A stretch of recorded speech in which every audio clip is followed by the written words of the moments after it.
and welcome to week 11 of our Youth Alpha recap videos with me, Antony. And me, Darren. And together we formed the youth movement Catalyst Youth UK, bringing young people together all across the south of England. If you haven't watched the rest of the videos in this series, you can find them on our YouTube and on our website. You can see the links on the screen now. And if you have any questions about how you can get involved or just anything about anything you see in the videos, you can contact us on our emails, which you can also see on the screen now. But this week, we are talking about telling others. Why and how should I tell others?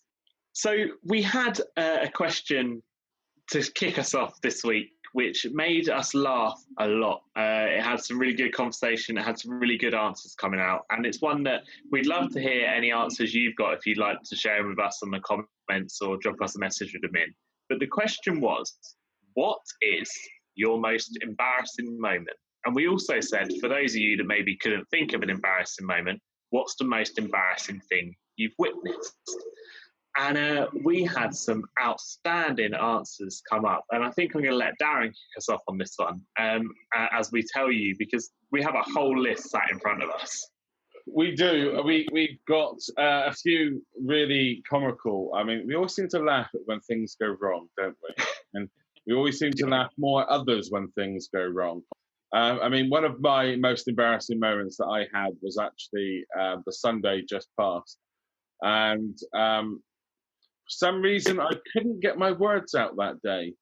And it was coming to the end of the end of kids' church for my church. And I just said, I hope you are all mightily blessed this week. When I was meant to say, I hope you are mightily blessed. But for some reason, breast came out, and that was at that point I thought, do you know what, this service is over. See you next week, guys. Cheerio, gone. Because it was just bad. I mean, the day before, I was recording a service for main church, and I couldn't even get my words out then.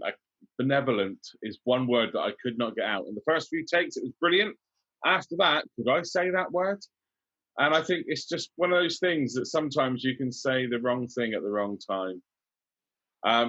You know, some of the other things that we had is one of our young people said that when they were at primary school, and I can't remember the beginning of the story where they were sat or anything, but they were in class, and her friend did a little squeaker.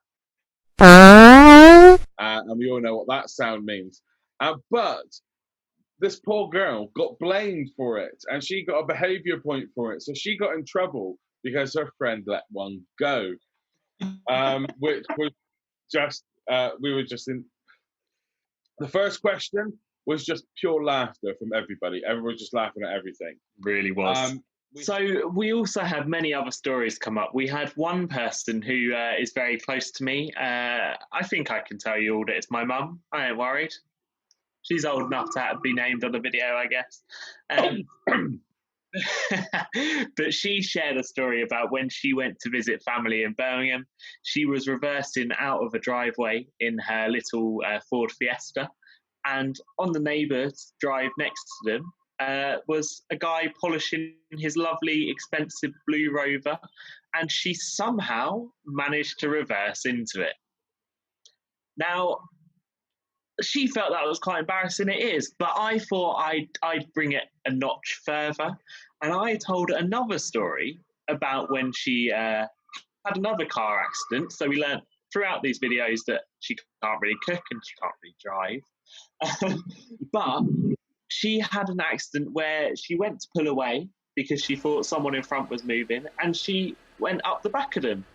But where she panicked, she hit the accelerator and did it again. So she hit them twice, which was outstanding. And it was a story we didn't think would be beaten. But then someone else in our group, they talked about how they used to move their cousin's car for them in the morning because they used to go to work earlier.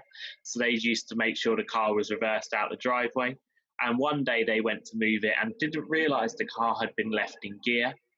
So obviously, for those of you that drive and for those of you that know, if you start a car up without taking it out of gear, it's going to bounce. But she managed to get it started, But where she panicked, she also accelerated. So she wrote off the car and she smashed the garage up in one swift movement. Which I guess she wins the car story. But we had another one of our guys say that when they were younger at Legoland, they were driving one of those Lego cars and they thought they were doing brilliantly. And it was only until they got off that they were told actually they've been driving the wrong way around the track the whole time. I don't know how you don't notice that, to be honest. It's crazy. We had someone else away from the car stories now because that was quite a few in a row. But we had someone else who witnessed a friend after they'd had a perm done in their hair, which means there was loads of products in there. Their friend lit a cigarette up, and basically the cigarette somewhere along the lines caught their hair, and it set their hair alight, but they didn't notice to start with because there were so many products. They had to be told the back of your hair's on fire, and it singed their eyebrows, it singed their hair, and I can confirm I saw them later that day. That did happen. It was an interesting sight to see. I don't know how they didn't really. Sorry, it was just the back of their hair. No, it like went up. What, like from the back? Yeah, so, like complete all over. Well, when you smoke, it will come out the side and start somewhere here, won't it? Yeah. Okay. Well, I'm just trying to imagine in my brain how he go bald. He didn't go bald. No. Oh. So, did he drop and roll? He did. He rolled all over. And while I talk to you, I'll tell you my embarrassing story was when I was in year 9, we were taken on a school trip to Poland, and we were playing the game Dizzy Dinosaurs. For anyone that doesn't know it, basically the idea is you spin in a circle and you have to race and run round an object. And we were doing that in one of the town squares, and we picked a bin at the end of the town square to run around. So we span in circles and we ran. And I started to stumble. And the nearest object to me was the bin that we were going to run around. So I went to catch myself on the bin, not realising it wasn't screwed into the floor. So I went head first into this bin and tipped the bin over with me, which was quite embarrassing in itself. But I think the bit that actually made it embarrassing was our head teacher, who'd come on a trip, came over and went, "Could have guessed it was you." Which was great. I don't know if that's more embarrassing, the fact that that's the reputation I'd built up, or the fact I'd just fallen headfirst in a bin. But I'm going to pass back to Darren to finish us off with this question with a few more stories, because the list does continue. It does indeed. One of the things that just literally has come to mind, as you said, that bin incident. My sister had a bit of an incident with a bin in year 7 at secondary school. And I remember the moment when she was put head first, lifted and placed into the bin. Oh. Yeah. And that was the last day ever that she followed me around secondary school. True story. Such a dad joke, though. The setup was such a dad joke setup. Sorry. But my sister sometimes watches these videos, so I'm going to tell her to watch this one, and she will agree. It was, the 3 of my mates, me and 2 of my mates were like, it was year 7. My sister was new at school, and being the bigger brother, I should have been nice and said, yeah, it's fine. But you don't want your little sister hanging around with you, do you? So, yeah, literally, we picked her up and stuck her head first in the bin. Anyway, another school-related one of our young people said, is that they were doing a French test, and they managed to do the whole of the test. And then they came to realise at the end of the test, or they were told by the teacher, I'm not too sure how they found out, probably from the end of the test, that their French test, they've actually answered all the questions in Spanish.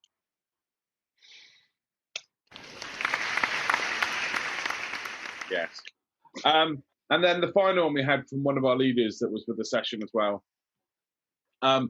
She finished work, I think it was, or something. Went to pick her daughter up from Brownies, I think. Went to pick her daughter up from Brownies, and for their dinner that evening, I'll say dinner because of Antony will complain if I say their tea.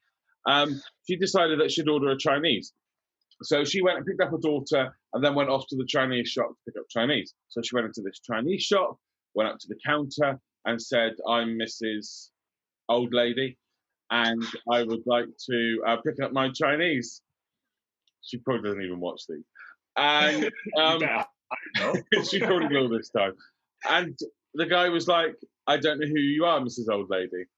And she went, I ordered my Chinese. And he was like, I've got no Chinese for you. And it was only when she looked around the Chinese shop, she realised she was actually in the wrong Chinese shop. It was brilliant. Brilliant. And I mean, I've never ever done that. No, I haven't. I mean, I'm a food person, as you know, and I know where my food's coming from. Yeah. My guy at the local curry house, whenever we ring up now, when I say, he asks for a name and I say Antony, he goes, oh, how are you? How's your family? And it's like, oh, that's not a good sign that you know me that well. Yeah. It's not very good when the delivery driver brings your food and goes, oh, I haven't seen you for a while. Like, okay, we must have ordered way too much from there. But that moves us on to our next question, which was, is it okay to talk about our personal faith with others? And if so, why or why not? And I think, Antony, are you kicking us off with this one? Well, I can kick us off, but do we have any answers from the public today? I don't know. I've not even looked at the video again. No, we're not doing no answers from the public. We're just going to do us, I think. Cause we're just going to do our own answers because we don't need them from the public today. If you want to see the answers from the public, look up the videos. I'm sure you can find them on YouTube somewhere. I'll stick a link in the description of where you can find the actual video. Yeah. But yeah, so the question was, is it okay to talk about our faith? Is it okay to discuss our faith? But it also asked you why or why not. So we had to give reasons towards it. Now, someone kicked us off straight away with, well, I think it depends on how confident you are with your own faith as to whether it's okay to talk about your personal faith. If you're not confident with it, then maybe you don't want to talk about it. Maybe it's a preference thing. But they also said it depends how comfortable the person you're talking to is. If you know someone doesn't like talking about religion, doesn't like talking about faith, because there are people out there that don't feel comfortable with it, that have had bad experiences, then make sure that you create a comfortable environment, that you're not just pushing it on them because you want to share it. We had one person say, I think it's okay to talk about it, as it teaches and it also strengthens my own faith. So not only are you strengthening someone else's and teaching more, but you are helping yourself. It's a benefit to you.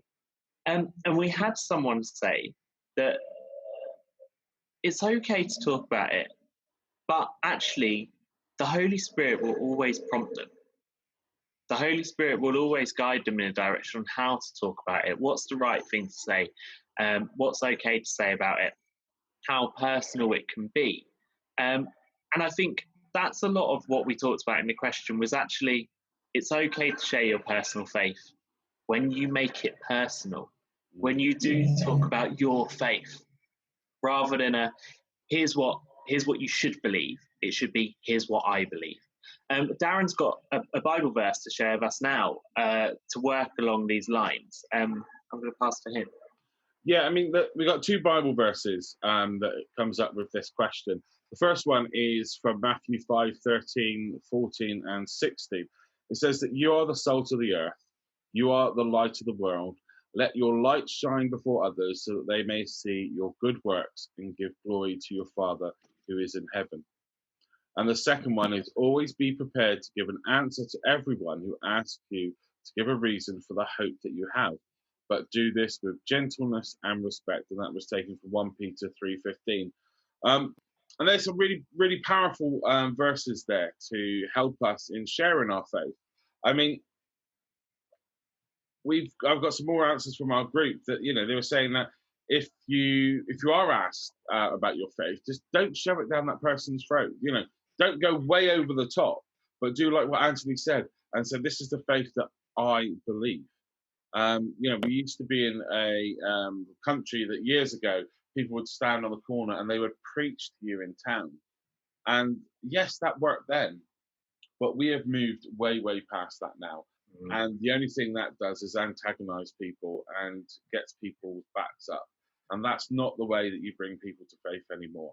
The way you bring people to faith is by building a relationship with them, walking alongside them and showing them how Jesus is changing your life. And then they can see that happening and go, do you know what? There's something different about this. I want to explore it more. We had somebody who said that they have a prayer group at their work, and that's how they share faith there. And it's an open group, so anybody can come in for prayer.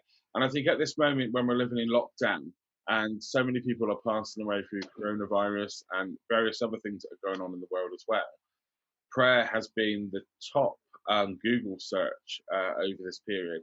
And people do need prayer. And there is power in prayer as well. That's one of the things that we try and tell young people and even older people as well, that prayer is powerful. And if you've got a friend that you're trying to share your faith with, that's the first thing you should be doing, is praying for them. Is praying that, one, that they can see the faith in you, and two, for God to guide you of how to share your faith with them. It might be that you don't sit there and talk about your faith. It might be just the action that you do by being their friend and helping them along through maybe a difficult time. Trying to see if there's any other ones.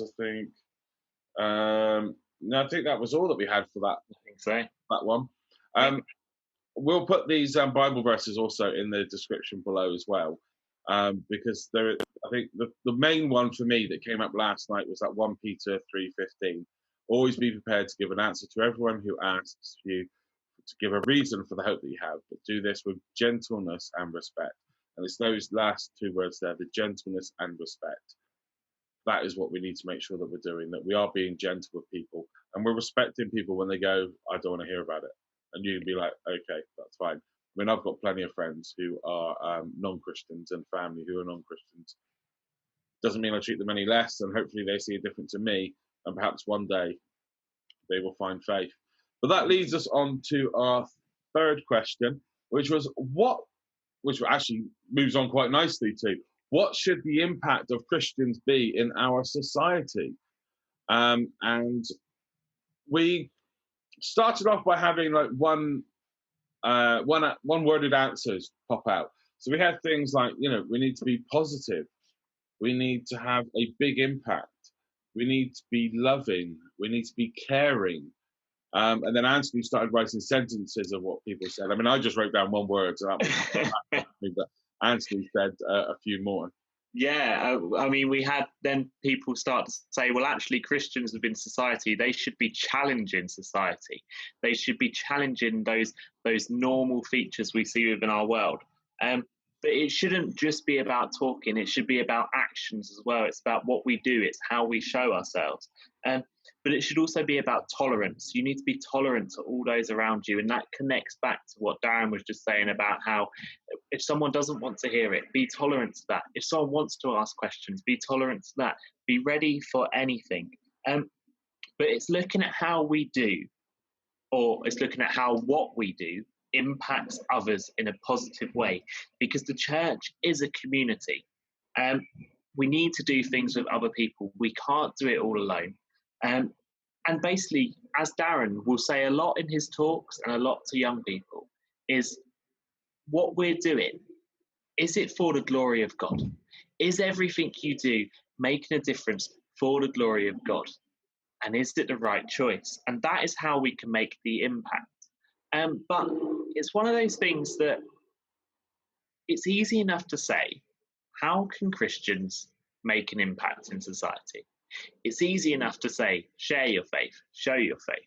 But sometimes we need that bit of advice to help us through that time. And what we're given on the list when we're planning Alpha is they give you 3 main questions, as well as a load of sub-questions. And I picked one out last night, right at the bottom of the page, that said, what would you tell someone who was afraid or nervous to talk to other people about their faith?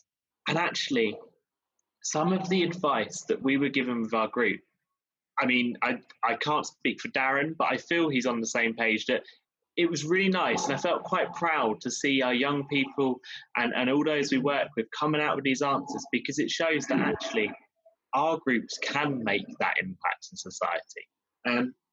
We had someone say, surely it can't go that bad. That's the advice they'd give. Surely it can't go that bad. Someone else said, Jesus did it all the time, therefore you can do it. They used Jesus there to say, look, this is the example we're following. We had someone say, you should be strong within your faith. However, be prepared for questions and ready to share your story. But don't be afraid of saying, I'm really sorry, I don't know the answer. Don't be afraid of not having the answers and to pass it on to someone else. To say, I'm really sorry, I don't know the answer. However, have you talked to this person? Have you talked to that person? And be confident to validate what you're saying. So be confident to share your own story, to make it personal, because a lot of the time when we're talking about Christianity, if you can relate it to yourself, people will listen a lot more. Because whatever your story is, you don't know the difference it might make to someone. It might be a story that they need to hear, whether it's some big miracle, whether it's some big revelation, or whether it's just you grew up in church, whether it's just you talked to a youth worker, you talked to a vicar. It's important to express how faith makes you feel. And for those of us with faith, we believe that God gives you the opportunity to share. You will know when it's the right moment. You will know when it's the time to do it, and when actually it is making a huge difference. Darren. Yeah, I mean, the big idea around this session with Youth Alpha this week is literally that the message about Jesus is the best news anyone could ever hear, because of who Jesus is and what he has done, and that we can have a relationship with God, but we need to have that gentleness and respect that we can tell others about our faith and experience, and remembering that our words, prayers, and loving actions all make a massive difference. It says in 1 Thessalonians 1:5, it says, our gospel came to you not simply with words, but also with power, with the Holy Spirit, and with deep conviction. And it says in John 9:25, a relationship with Jesus brings peace and joy. God fills our hearts with love. He brings meaning and purpose to our lives. He forgives us and offers us eternal life.